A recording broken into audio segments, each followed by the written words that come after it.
ஒரு குழந்தை பிறக்க போகுது அப்படின்னா அதுக்கு பெயர் தேடுறப்போ கடவுளின் பெயரான கிருஷ்ணர், முருகர் அப்படின்னு வைப்பாங்க. அப்பேற்பட்ட கிருஷ்ணருக்கு யாரு பெயரிட்டது, ஏன் கிருஷ்ணர் என்ற பெயர் வந்தது அப்படின்ற ஒரு அரிய தகவலை கோகுலாஷ்டமி முன்னிட்டு நீங்க தெரிஞ்சுக்க போறீங்க. மனிதனை நிறத்தை வச்சு பிரிக்கிறாங்க. இதுவரைக்கும் உங்க வாழ்க்கையில நான் கருப்பா இருக்கேன் அப்படின்னு நினைச்சு என்னைக்காவது வருத்தப்பட்டிருக்கீங்களா? அப்போ இந்த காணொலிய நீங்க கண்டிப்பா பாக்கணும். ஒவ்வொரு வருஷமும் நம்ம கேட்கக்கூடிய 2 வார்த்தைகள் கோகுலாஷ்டமி, கிருஷ்ண ஜெயந்தி. இது ரெண்டுமே ஒன்னா இல்ல வேற வேறையா, அத பத்தியும் நம்ம கண்டிப்பா தெரிஞ்சுக்கணும். இந்த மாதிரி பல சுவாரஸ்யமான கேள்விகளுக்கான பதில தான் இந்த காணொலியில பாக்க போறீங்க. வாங்க காணொலிக்குள்ள போகலாம். தமிழ் எனும் இன்பத்தேனை சுவைத்திட என் அன்பான வணக்கத்துடன் நம் தமிழ் சொந்தங்களுக்காக இது தமிழ் தேன்.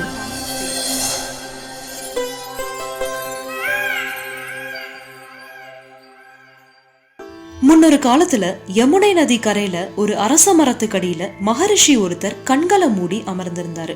அவர் தியானத்துல ஆழ்ந்திருந்தாலும் இந்த பிரபஞ்சத்தோட ஒவ்வொரு அசைவையும் அவருடைய ஞான கண்கள் பார்த்துட்டே இருந்தது. அவர் சாதாரண மகரிஷி கிடையாது, யாதவ குலத்தினுடைய குலகுரு, அத்திரி கோத்திரத்தை சேர்ந்தவர் தான் இந்த மகரிஷி. இவருடைய தந்தை வல்லப முனி, பரத்வாஜ முனிவருடைய பேரன், தேவகுருவான பிரகஸ்பதியுடைய கொள்ளு பேரன். இப்பேற்பட்ட மகரிஷி வேதங்கள், உபநிடதங்கள், தர்ம சாஸ்திரங்கள், புராணங்கள், ஜாதக சாஸ்திரம் அப்படின்னு பல விஷயங்கள்ல சிறந்து விளங்கினார்னு சொல்லணும். இப்பேற்பட்ட மகரிஷி தான் கார்க மகரிஷி. இவர் நிகழ்த்தின அற்புதங்கள் ஏராளம்னே சொல்லலாம். ஒரு முறை நைனித்தால் பள்ளத்தாக்குல அத்திரி மகரிஷி, அகஸ்திய முனிவர், புலஸ்திய முனிவர் இவங்க 3 பேருக்கும் தண்ணீர் கிடைக்காம ரொம்ப கஷ்டப்பட்டுட்டு இருந்தாங்க. அத பார்த்த கார்க மகரிஷி தன்னுடைய தவ வலிமையை பயன்படுத்தி ஒரு ஏரியவே உருவாக்குனாரு. அந்த அளவுக்கு தவ வலிமை மிக்கவர் தான் இந்த கார்க மகரிஷி. அது மட்டும் இல்லாம ஜார்க்கண்ட் மாநிலத்துலதான் இந்த கார்க மகரிஷியுடைய ஆசிரமம் இருந்தது. இங்க இருந்துதான் யாகம் செய்யறதுக்காக கிருஷ்ணரும் பலராமனும் கம்சனை கொன்னதுக்கு அப்புறமா கிளம்பி போனாங்கன்னு புராணங்கள்ல சொல்லப்பட்டிருக்கு. இப்படிப்பட்ட கார்க மகரிஷி ஒரு விழா ஒண்ணு நடத்தினாரு. அது என்ன விழா அப்படின்னு தெரிஞ்சுக்கிறதுக்கு இந்த காணொலிய தொடர்ந்து பாருங்க.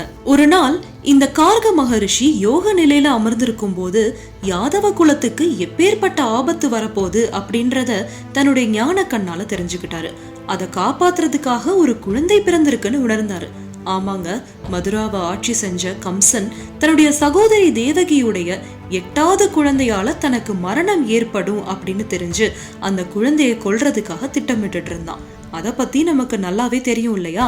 அந்த குழந்தை சாதாரண குழந்தை கிடையாது, இந்த உலகத்தை காக்க வந்த அவதாரம் அப்படின்னு இந்த கார்க மகரிஷி முன்னவே கணிச்சிருந்தாரு. கிருஷ்ணர் பிறந்ததும் வசுதேவர் அந்த குழந்தைய கோகுலத்திலிருந்து நந்தகோபருடைய வீட்டுல ரகசியமா வளர்த்தாரு.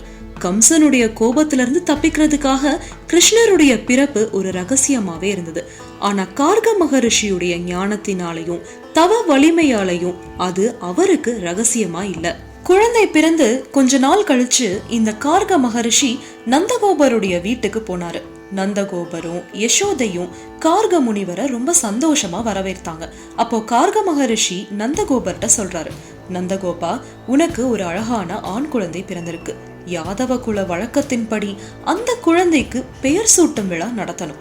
ஆனா கம்சனுடைய காதுகளுக்கு இந்த விஷயம் தெரிஞ்சா குழந்தையுடைய உயிருக்கு ஆபத்துன்னு நீ பயப்படுறன்னு எனக்கு நல்லாவே தெரியும். ஆனா இந்த விழாவை நடத்தாம இருக்கக்கூடாது, யாருக்கும் தெரியாம இந்த விழாவை ரகசியமா நடத்தி முடிப்போம் அப்படின்னு கேட்டுக்கிட்டாரு கார்க மகரிஷி. நந்தகோபர் சொல்றாரு, 2 குழந்தைகளுக்குமே நீங்களே பெயர் சூட்டும் விழாவை நடத்தி வச்சிருங்க அப்படின்னு கேட்க கார்க மகரிஷி சொல்றாரு, இனிமேலும் அதை தாமதப்படுத்த வேணாம், 2 குழந்தைகளையும் கூட்டிட்டு வாங்க, நம்ம இங்கேயே பெயர் சூட்டும் விழாவை நடத்திடலாம் அப்படின்னு சொன்னாரு. நந்தகோபர், யசோதை, கார்க மகரிஷி இவங்க 3 பேரும் மட்டும் தனிமையில ஒரு இடத்துல இருந்தாங்க. கார்க மகரிஷி யாகத்தை வளர்க்க ஆரம்பிச்சாரு. பூஜைகள் எல்லாம் முறையா நடந்துட்டு இருந்தது. முதல்ல பிறந்த குழந்தையான பலராமனை கார்க மகரிஷி தூக்குறாரு. அந்த குழந்தை பலசாலியா இருந்தது. இவன் பலம் வாய்ந்தவன், அதனால இவனுக்கு பலராமன்னு பெயரிடுவோம். இந்த கார்க மகரிஷிக்கு தான் ஜாதகம் கணிக்கிறதெல்லாம் நல்லாவே தெரியும் இல்லையா? அதனால பலராமனை பார்த்து சொல்றாரு, இவன் ராட்சசர்களை அழிக்கக்கூடிய சக்தி வாய்ந்தவன் அப்படின்னு. அது மட்டும் இல்லாம இவன் எல்லாரையும் தன் பக்கம் ஈர்க்கக்கூடிய ஆற்றல் பெற்றவன். அப்படின்றதுனால இவனுக்கு சங்கர்ஷனன் அப்படின்ற பெயரையும், கலப்பைய ஏந்தி போரிடுற அளவுக்கு சக்தி வாய்ந்தவன், அதனால இவனுக்கு ஹலாயுதா அப்படின்ற பெயரையும் சூடுவோம் அப்படின்னு பல பெயர்களை பலராமனுக்கு கார்க மகரிஷி சூட்டினாரு. அடுத்து கிருஷ்ணரை தூக்குறாரு கார்க மகரிஷி. அந்த குழந்தைய பார்க்கவும் அவருடைய கண்கள்ல அப்படி ஒரு ஆச்சரியம் தாண்டவமாடுச்சு. ஒரு நிமிடம் தன்னையே மறந்து போயிட்டாரு. அதுக்கப்புறமா நினைவுக்கு வந்து குழந்தையுடைய நிறம் கருமையா இருக்கிறத பார்த்தாரு. அதனால கருமை நிறத்துலதான் இந்த பிரபஞ்சமே அடங்கி இருக்கு அப்படின்னு உணர்ந்தாரு கார்க மகரிஷி. அந்த குழந்தையுடைய கண்கள்ல கோடி சூரியனுடைய ஒளி மின்னுச்சு. கிருஷ்ணர் கைரேகைய பார்க்கும்போது இந்த பூலோகத்துல இருக்கக்கூடிய எல்லா உயிர்களினுடைய உயிர் துடிப்பையும் அது காட்டுது அப்படின்னு உணர்ந்தாரு. அந்த குழந்தைய பார்த்து சொல்றாரு, இவன் யுகம் யுகமா பல அவதாரங்களை எடுத்துட்டு வந்திருக்கான். கருமை நிறத்தோட இருக்கிற இவனுக்கு கிருஷ்ணன்னு பெயரிடுவோம். கிருஷ்ணன்னா கருப்புன்ற அர்த்தம் மட்டும் கிடையாது, அனைவரையும் ஈர்ப்பவன்ற அர்த்தமும் உண்டு. தன்னுடைய ஜாதக கணிப்பால சொல்றாரு, இவன் பசுக்களை மேய்க்க கூடியவன். இவனுக்கு கோவிந்தா அப்படின்ற பெயரும் வைப்போம். எல்லாருடைய இதயத்தையும் தம் பக்கம் இழுக்கிறவன், அதனால மதுசூதனன் அப்படின்ற பெயரும் வைப்போம் அப்படின்னு கிருஷ்ணருக்கும் பல பெயர்களை இட்டாரு இந்த கார்க மகரிஷி. இதை எல்லாத்தையும் தொடர்ந்து கேட்டுட்டே இருந்த நந்தகோபரும் யசோதையும் ஆச்சரியத்துல மூழ்கி போனாங்க. தங்களுடைய குழந்தைகள் தெய்வீக தன்மையில இருக்குன்றத உணர்ந்து மெய்சிலிர்த்து போனாங்க. அந்த சமயத்துல கார்க மகரிஷி கிருஷ்ணரை ஆசீர்வாதம் பண்ணிட்டு சொல்றாரு, இந்த குழந்தை இந்த உலகத்தையே காக்கும், அசுரர்கள் எல்லாத்தையும் அழிச்சு தர்மத்தை நிலைநாட்டும் அப்படின்னு சொல்லி பெயர் சூட்டும் விழாவை வெற்றிகரமா நிறைவேற்றிட்டு கார்க மகரிஷி அங்கிருந்து கிளம்பி போயிட்டாரு. இந்த கார்க மகரிஷி கிருஷ்ணருக்கு பெயர் சூட்டினவர் மட்டும் கிடையாது, கிருஷ்ணருடைய வாழ்க்கை பயணத்தை முதல்ல தன்னுடைய ஞான கண்ணால தெரிஞ்சுக்கிட்டவர். யாதவ குலத்துக்கும் கிருஷ்ணருக்கும் ஒரு வழிகாட்டியா இருந்தவர்.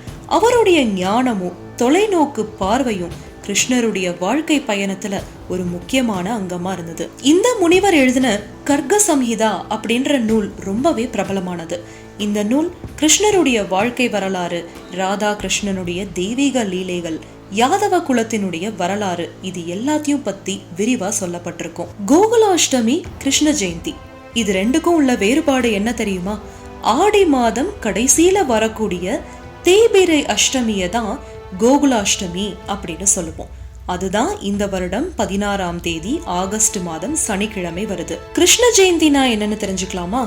ஆவணி மாதம் வரக்கூடிய ரோஹிணி நட்சத்திரம் அன்னைக்கு தான் கிருஷ்ண ஜெயந்தி அப்படின்னு கொண்டாடுறோம். சுருக்கமா சொல்லணும்னா கிருஷ்ணருடைய நட்சத்திர பிறந்த நாள் தான் கிருஷ்ண ஜெயந்தின்னு சொல்லுவோம். நம்ம தமிழ்நாடு பக்கம் பொதுவா இந்த கிருஷ்ண ஜெயந்தி கொண்டாடுறது தான் வழக்கம். கண்ணன் பிறந்த இடமான கோகுலம் பக்கம் பாத்தீங்கன்னா இந்த கோகுலாஷ்டமி கொண்டாடுறது வழக்கம். ஓம் ஸ்ரீம் ஹ்ரீம் க்ளீம் கிருஷ்ணாய கோவிந்தாய கோபி ஜனவல்லபாய ஸ்வாஹா. எந்த ஒரு காரியத்தை தொடங்குறதுக்கு முன்னாடியும் இந்த ஸ்லோகத்தை 1008 முறை சொல்லி தொடங்கணும் அப்படின்னா அதுல கண்டிப்பா வெற்றி கிடைக்கும்.